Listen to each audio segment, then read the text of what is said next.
स्तुति महिमा ईशु प्रभु जी, गाते आते हैं तुझ पास, जीवन जल के प्यास, एक ही तू है आस, जग निर्माता मुक्तिदाता, जीवन जल देखा, जीवन जल देखा, जीवन जल देखा। प्रभु यीशु मसीह के पवित्र नाम पर प्रेम भरा नमस्कार। प्रभु की असीम करुणा से पिछले 5 साल से शुभ संदेश चैनल द्वारा प्रस्तुत किए इस जीवन जल कार्यक्रम में आपका स्वागत करते हैं। यह कार्यक्रम बहुत प्रियजनों के जीवन में प्रभु यीशु मसीह पर विश्वास करके उद्धार पाने और मसीह जीवन के लिए एक आशीष का कारण हो गया है। प्रभु की महिमा हो। परमेश्वर का वचन कहता है, क्या ही धन्य है हर एक जो यहोवा का भय मानता है और उसके मार्गों पर चलता है। यही इस जीवन जल कार्यक्रम का उद्देश्य है कि आप अपने परिवार के साथ परमेश्वर के वचन में सच्चाई का मार्ग एवं प्रभु यीशु मसीह पर विश्वास के द्वारा सच्चाई का जीवन अनुभव कर सके। आपके और आपके परिवार का उद्धार और आशीष का कारण ठहरे, यही हमारी प्रार्थना है। इस कार्यक्रम का लाभ उठाते हुए आप इस विषय में जरूर अपने पड़ोसी और प्रियजनों के सूचित करें। साथ ही कॉरेस्पॉन्डेंट के माध्यम द्वारा मराठी, हिंदी और अंग्रेजी भाषा में बाइबल का अध्ययन भी कर सकते हैं। प्रभु का वचन सुने और आशीष पाए। आमीन। जीवन जल कार्यक्रम देखने वाले सभी दर्शकों को जगत का उद्धारकर्ता प्रभु यीशु मसीह के पवित्र नाम से नमस्कार। यूहन्ना अध्याय 7 और पद 37 में पवित्र शास्त्र वचन में ऐसा लिखा हुआ है, यीशु ने लोगों को पुकार कर कहा, यदि कोई प्यासा हो तो मेरे पास आकर पिए। जो मुझ पर विश्वास करेगा उसके हृदय से जीवन के जल की नदियां बह निकलेगी। क्या आप जीवन में प्यासे हैं? क्या सच्चाई की तलाश में है? प्रभु यीशु मसीह आपके प्यास को बुझाना चाहता है, आपके सवालों का जवाब देना चाहता है। तो आइए आज परमेश्वर के संदेश सुनने से पहले अपने मनों को तैयार करें और इस मधुर संगीत का आनंद उठाएं।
जीवन जल के सभी श्रोताओं को प्रभु यीशु मसीह के पवित्र नाम में हमारा प्यार भरा नमस्कार।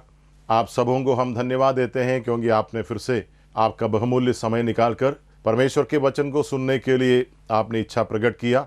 हम जरूर आशा करते हैं और प्रार्थना करते हैं कि ये समय आपके लिए आनंद और आशीष का कारण बने। पिछले बार हमने प्रभु यीशु मसीह के विषय में 2 बातें यूहन्ना रचित सुसमाचार पहला अध्याय से देखा। यूहन्ना रचित सुसमाचार पहला अध्याय में हमने ये पाया प्रभु यीशु मसीह के 12 शिष्यों में से प्रथम 2 शिष्य किस प्रकार प्रभु के पास आए, किस प्रकार उनके जीवन बदल गया। वहाँ पर हमने ये देखा कि पतरस का नाम प्रभु ने बदल दिया। नाम बदलने का मतलब है उसका स्वभाव बदल गया, जीवन में परिवर्तन आया, रूपांतरण आया। प्रभु यीशु मसीह के पास जब एक व्यक्ति आता है उसका जीवन बदल जाता है, रूपांतरण होता है। और रूपांतरण के मार्ग के सबसे पहला कदम के विषय में हमने मनन किया। सबसे पहला कदम है सुनना। क्या सुनना? परमेश्वर का वचन सुनना। प्रभु के वचन के रोमियों की पत्री 10वां अध्याय के 17वां पद में इस प्रकार हम पढ़ते हैं, विश्वास सुनने से और सुनना मसीह के वचन से होता है। परमेश्वर का वचन यीशु मसीह के संबंध में आप जब संदेश सुनते हैं, उस संदेश सुनने से आपको विश्वास आता है। विश्वास के द्वारा आपका उद्धार होता है। संसार में बहुत सारे संदेश हमें सुनने के लिए मिलता है, परंतु बहुत सारे संदेश हमें आनंद नहीं देता है, खुशी नहीं देता है। बहुत से संदेश हमारे मन को तोड़ने वाले होते हैं। कुछ संदेश ऐसा है जो हृदय को, मनों को मनोरंजन देता है, परंतु उद्धार देने वाला संदेश, सुनने वाले मनुष्य को तारण, उद्धार, पापों की क्षमा देने वाला संदेश यीशु मसीह के संबंध में संदेश है। और इसलिए पौलुस कहता है विश्वास सुनने से और सुनना मसीह के वचन से होता है। उद्धार पाने के लिए विश्वास जरूरी है। पर विश्वास पैदा कैसा होता है? विश्वास पैदा तब होता है जब यीशु मसीह के संबंध में सही सत्य, सही शिक्षा एक व्यक्ति को सुनने के लिए मिलता है। पिछली बार हमने ये मनन किया, प्रभु यीशु मसीह के संबंध में सही शिक्षा जब 2 लोगों को मिला, उन लोगों के जीवन में परिवर्तन आया। सुना और उनके अंदर विश्वास आया। उस भाग को एक और बार आपके लिए मैं पढ़ना चाहूंगा। यूहन्ना रचित सुसमाचार पहला अध्याय के 35, 36, 37 पदों को मैं पढ़ता हूं। दूसरे दिन फिर यूहन्ना और उसके चेलों में से 2 जन खड़े हुए थे और उसने यीशु पर जो जा रहा था दृष्टि करके कहा, देखो ये परमेश्वर का मेमना है। तब वे दोनों चेले उसकी ये सुनकर यीशु के पीछे हो लिया। परिवर्तन के मार्ग का दूसरा कदम यहाँ पर हमको मिलता है, वो ये है ना केवल सुनना परंतु उसके पीछे हो लेना। केवल सुनना काफी नहीं है, परंतु सुनने वाले व्यक्ति को एक निर्णय लेना होता है, एक निर्णय का कदम उठाना पड़ता है। हमने ये देखा यूहन्ना के सुसमाचार पहला अध्याय यीशु मसीह के विषय में स्पष्ट सत्य को प्रकट करता है। 2 बातों के ऊपर पिछले दिन हमने मनन किया। सबसे पहली बात, प्रभु यीशु मसीह आरंभ से है, क्योंकि वो अनादिकाल से अनंत काल तक रहने वाले परमेश्वर हैं। यीशु मसीह का आरंभ नहीं होता है। यीशु मसीह 2000 साल पूर्व शुरू नहीं हुआ। यह सत्य है। प्रभु यीशु मसीह का आगमन पूरे विश्व के इतिहास को 2 भाग में कर दिया, ईसा पूर्व और ईसवी। आज हम ईसवी सन में हैं, 2021 में हम लोग प्रवेश किए हैं। ईसवी शब्द का मतलब है 2020 साल पहले प्रभु यीशु मसीह इस जगत में आया। प्रभु यीशु मसीह का आगमन पूरे सृष्टि के, पूरे दुनिया के इतिहास को विभाजित किया, 2 हिस्से में बांट दिया। उसका एक अर्थ यह है, प्रभु यीशु मसीह ऐतिहासिक पुरुष है।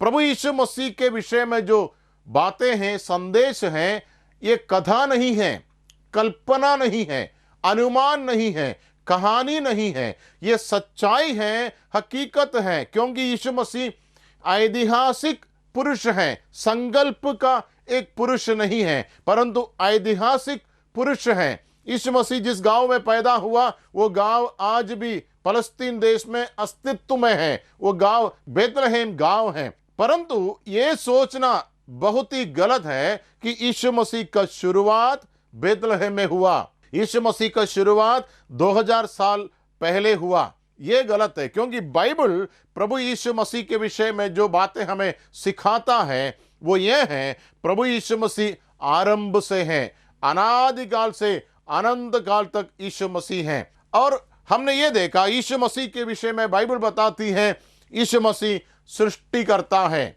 यीशु मसीह परमेश्वर है। दूसरी बात, यूहन्ना के सुसमाचार पहला अध्याय हमें यह सिखाता है प्रभु यीशु मसीह जो आदि से है, परमेश्वर है, वो परमेश्वर देह धारण किया, मानव रूप धारण किया, परमेश्वर मनुष्य बन गया। यीशु मसीह ईश्वर मानव है, परमेश्वर मनुष्य बना, हमारे बीच में चलते फिरते रहे लगभग 33.5 साल। पर यूहन्ना के सुसमाचार पहला अध्याय यीशु मसीह के विषय में एक और बहुमूल्य बातें बताता है। वो बात मैं आपको पढ़कर सुनाना चाहूंगा। पहला अध्याय का 29वां पद, दूसरे दिन उसने यीशु को अपनी ओर आते देखकर कहा, देखो ये परमेश्वर का मेमना है जो जगत का पाप उठा ले जाता है। यीशु मसीह यहां पर कौन है? यीशु मसीह पाप को हरने वाला है, पाप को उठा ले जाने वाला है। यीशु मसीह पाप वाहक बन गया, पाप वाहक बन गया, पाप उठा ले जाने वाले। यूहन्ना जब अपनी पत्री लिखते हैं, उस पत्री में यूहन्ना ने कहा, यीशु मसीह के विषय में यूहन्ना ने जो शब्द कहा मैं आपके लिए पढ़कर सुनाना चाहूंगा। यूहन्ना की पहली पत्री 3 अध्याय उसका 5वां पद में इस प्रकार लिखा है, तुम जानते हो कि वो इसलिए प्रकट हुआ, यीशु मसीह इसलिए प्रकट हुआ कि पापों को हर ले जाएं, और उसके स्वभाव में पाप नहीं। यीशु मसीह क्यों आया? पापों को हर ले जाएं, पापों को उठा ले जाएं, पापों को मनुष्य के ऊपर से निकालकर उसको मिटा डाले। प्रभु यीशु मसीह के विषय में यह तीसरा महान सत्य है जिसको हम अनदेखा नहीं कर सकते हैं। 3 सत्यों को हमने देखा, वो परमेश्वर हैं। दूसरा सत्य, वो मानव धारण किया हुआ परमेश्वर हैं। तीसरा सत्य, वो पापों को हर ले जाने वाला परमेश्वर मानव हैं। उस यीशु मसीह की ओर यूहन्ना बपतिस्मा देने वाला इशारा करके बताया, देखो ये परमेश्वर का मेमना है। मेमना शब्द 2 बातों को बताता है। सबसे पहले मेमना शब्द यीशु मसीह के चरित्र को, यीशु मसीह के स्वभाव को बताता है। मेमना शब्द का मतलब है प्रभु यीशु मसीह शांत स्वभाव के हैं, नम्र और दीन है। यीशु मसीह एक मेमना जैसा है। बाइबल के अंदर बहुत सारे और भाग हैं जहां पर प्रभु यीशु मसीह को मेमना के साथ तुलना किया गया है। मेमना एक कमजोर जानवर है। मेमना एक ऐसा जानवर है जो दूसरों को हमला नहीं करता है। मेमना एक ऐसा प्राणी है, यदि दूसरा उसको कष्ट भी देगा वो चुपचाप सह लेगा। मेमना एक ऐसी प्राणी है जो ऊंचे शब्द में चिल्लाएगा भी नहीं, जो उसको मारेगा वो मार खाएगा पर उल्टा कुछ नहीं करेगा, उल्टा नहीं मारेगा। प्रभु यीशु मसीह को मेमना शब्द इसलिए दिया है क्योंकि वो उसका स्वभाव है। प्रभु यीशु मसीह के विषय में बाइबल के बहुत से और भागों में ये पढ़ने के लिए मिलता है। पत्रोस जिसके विषय में हमने अभी पढ़ा, जो यीशु मसीह के पास आने से उनका जीवन बदल गया। पत्रोस अपनी पत्री जब लिखता है, पत्रोस कहता है वो धमकी सुनने के बाद वापस धमकी नहीं देता है, गाली सुनने के बाद वापस गाली नहीं देता है, परंतु शांत सारे पीड़ाओं को, सारे उपद्रवों को सह लेता है और धर्मी परमेश्वर, न्यायी परमेश्वर के हाथों में सब कुछ सौंप देता है। तो यीशु मसीह को जब मेमना कहता है उसका एक मतलब यह है, वो शांत है, दीन है, नम्र है, बलवा करने वाला नहीं है, उपद्रव करने वाला नहीं है, शांति से सारे पीड़ाओं को, उत्पीड़नों को सहने वाला है प्रभु यीशु मसीह। परंतु मेमना शब्द का दूसरा मतलब यह है, वो प्रभु यीशु मसीह के मिशन, प्रभु यीशु मसीह के विशेष उद्देश्य जिसके लिए आया था उसको बताता है। यहूदी धर्म के लोगों के लिए मेमना बहुत ही जाना पहचाना शब्द है, और मेमना बहुत ही जाना पहचाना प्राणी है, जंतु है, क्योंकि यहूदियों के धार्मिक विधियों के अनुसार इस मेमने को सबसे ज्यादा इस्तेमाल बलिदान के लिए किया जाता है। बलिदान का पशु है मेमना। हम बाइबल के पुराना नियम में निर्गमन के पुस्तक को लेकर वहां से जब पढ़ते हैं, हम ये समझते हैं कि परमेश्वर ने यहूदियों को ये आदेश दिया, जब तुम पाप करेगा, तुम्हारा पाप का नतीजा जो मौत है वो तुमको उठाना पड़ेगा, क्योंकि वचन कहता है जो प्राणी पाप करेगा वो अवश्य मरेगा। और प्रभु ने कहा जब तुम पाप करेगा तुम्हें मरना अवश्य है, पर मैं तुमसे प्रेम करता हूं, मैं तुम्हारे लिए प्रावधान किया है, तुम एक मेमने को लेकर आना, एक जंतु को लेकर आना जो निर्दोष होगा, निष्कलंक होगा, और तुम उसके ऊपर अपना हाथ रखना, और जब उसके ऊपर तुम हाथ रखेगा ये माना जाएगा तुम्हारा पाप का दंड उसके ऊपर सौंप दिया गया, और जब उसके ऊपर पाप का दंड सौंप दिया गया तुम मुक्त हो गया, तुम आजाद हो गया, और तुम्हारा पाप का बोझ इस जंतु, इस प्राणी के ऊपर चला गया जो निर्दोष है, जो निष्कलंक है। उसके बाद इस प्राणी को, इस जंतु को जब वध किया जाएगा तो तुम्हारे पाप का दंड चुका है, हो चुका है, तुम मुक्त हो गया, तुम आजाद हो गया, तुम्हें मुक्ति मिला, तुम स्वतंत्रता के साथ वापस जा सकते हैं, क्योंकि तुम्हारा दंड हो चुका है। भले ही तुमको नहीं मिला, परंतु तुम्हारी जगह में एक जानवर ने उस दंड को उठा लिया। यहूदी लोगों ने लाखों लाखों लाखों जानवरों को इस प्रकार बलिदान दिया है, क्योंकि जीवन में पाप होता रहता है। आज मैंने पाप किया, आज उस पाप के लिए मैंने बलि किया, कोई गारंटी नहीं है कि कल मैं पाप नहीं करूंगा। पाप होता रहता है, और जब तक पाप होता रहता है तब तक बलिदान चलता रहता है, और ये सिलसिला कभी बंद नहीं होता है, क्योंकि मनुष्य का पाप करना कभी बंद नहीं होगा, और जब तक पाप होगा तब तक बलिदान चलता रहेगा। इसलिए बलिदानों के पशुओं की गिनती बढ़ती जाएगी, लाखों लाखों अरबों अरबों की संख्या में जानवरों का बलिदान होता है। परंतु यूहन्ना बपतिस्मा देने वाले के शब्दों को सुनने वाले इन दो चेलों का ध्यान आकर्षित हुआ किस चीज के ऊपर? अभी तक इन लोगों ने जो मेमना देखा है, पहली बात तो मनुष्यों का मेमना है, मनुष्य तैयार करता है, मनुष्य लाता है। दूसरी बात, अभी तक जो मेमना देखा है वो तो एक प्राणी है, एक जंतु है, चार पैर से चलने वाला एक जंतु है।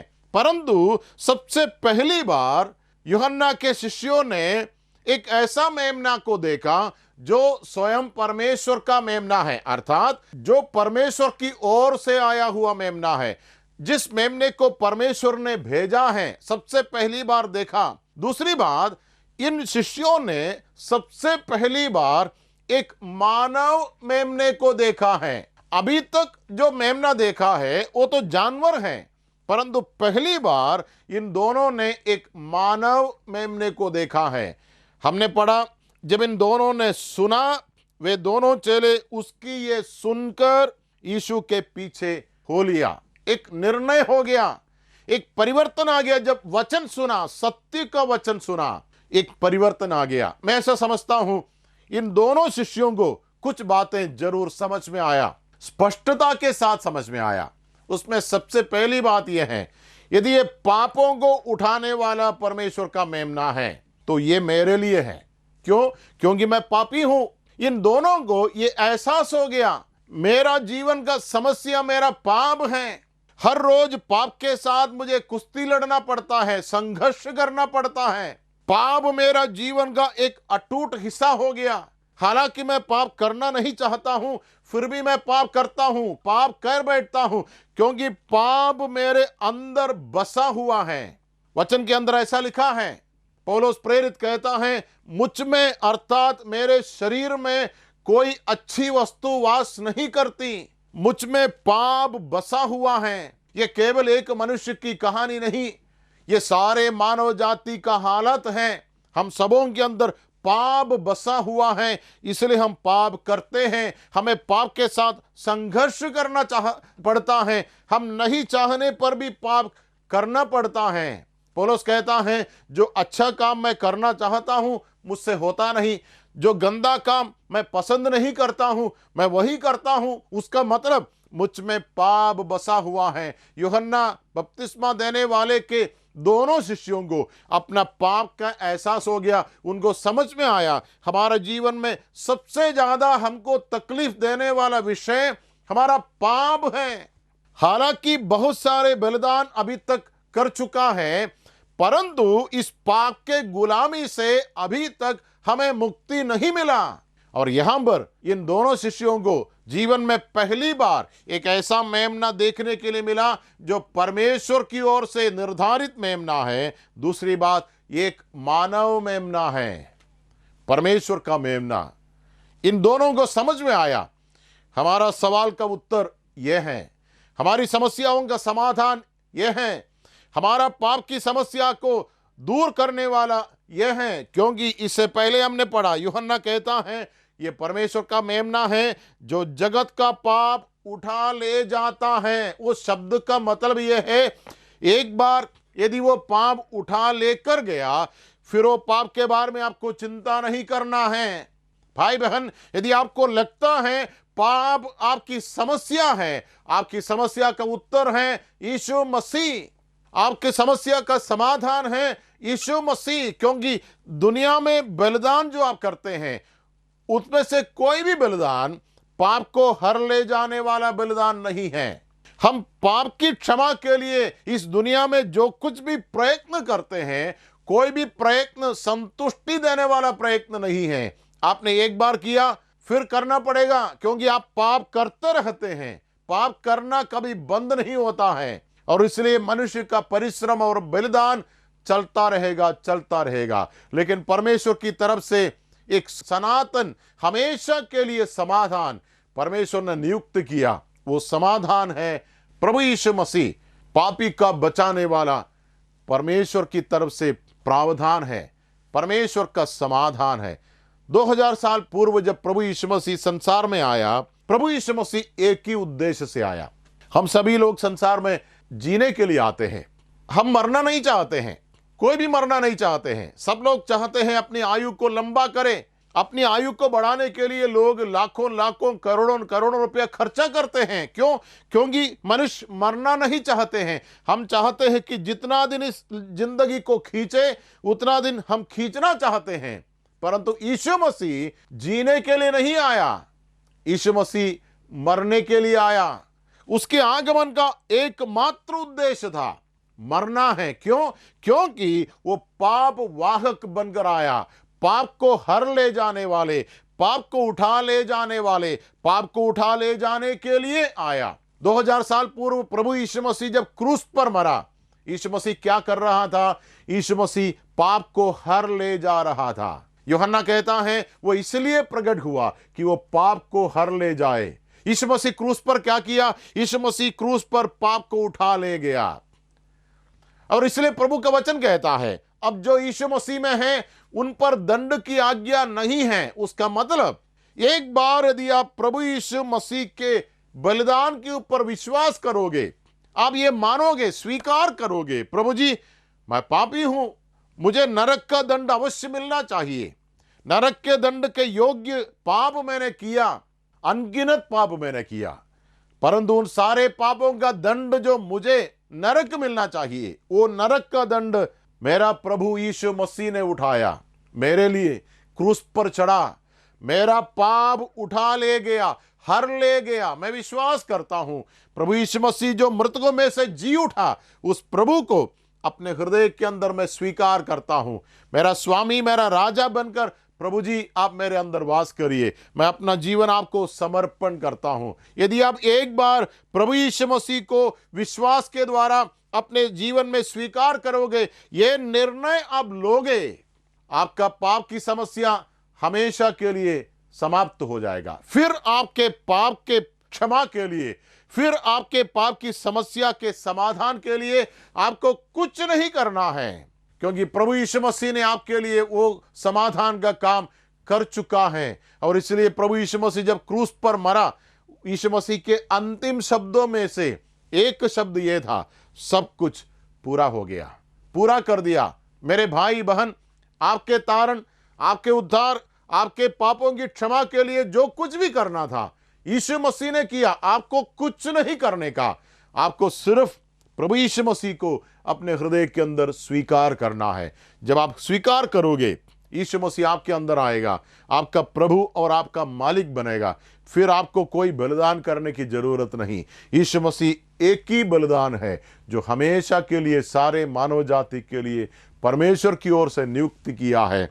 जब आप यीशु मसीह को अपने हृदय के अंदर स्वीकार करेंगे, इस प्रभु को स्वीकार करके प्रभु के लिए एक निर्णय लेकर परिवर्तन के मार्ग की ओर बढ़ने के लिए परमेश्वर आप सबों को अनुग्रह दे, आशीर्वाद दे। हम इस प्रार्थना के साथ इस संदेश को बंद करते हैं। आइए हम प्रार्थना करेंगे।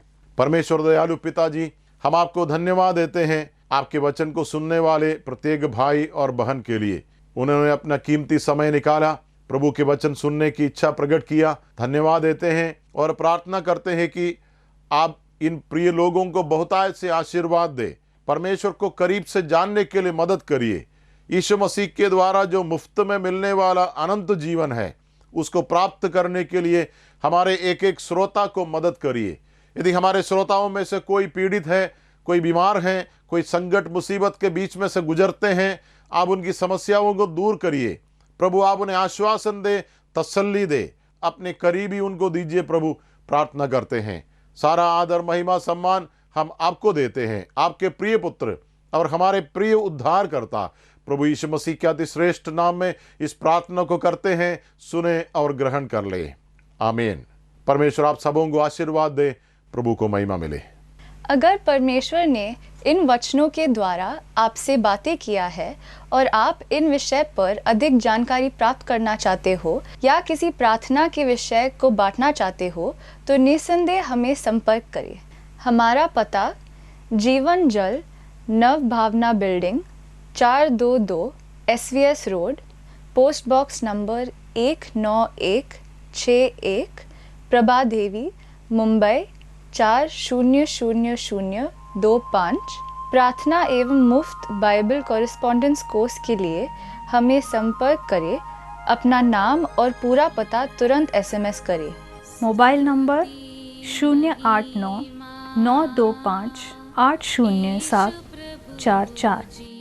इस नंबर पर अपना नाम और पता दर्ज कर सकते हैं। Landline number 022-222-422-1842। Email ID gospelbroadcast@yahoo.com। Web address www.lwgb.org। YouTube address जीवन जल TV @YouTube। जीवन जल कार्यक्रम को हर सोमवार और बुधवार शाम 6:30 बजे को और शनिवार रात 9 बजे को इसी चैनल पे आप देख सकते हैं। धन्यवाद।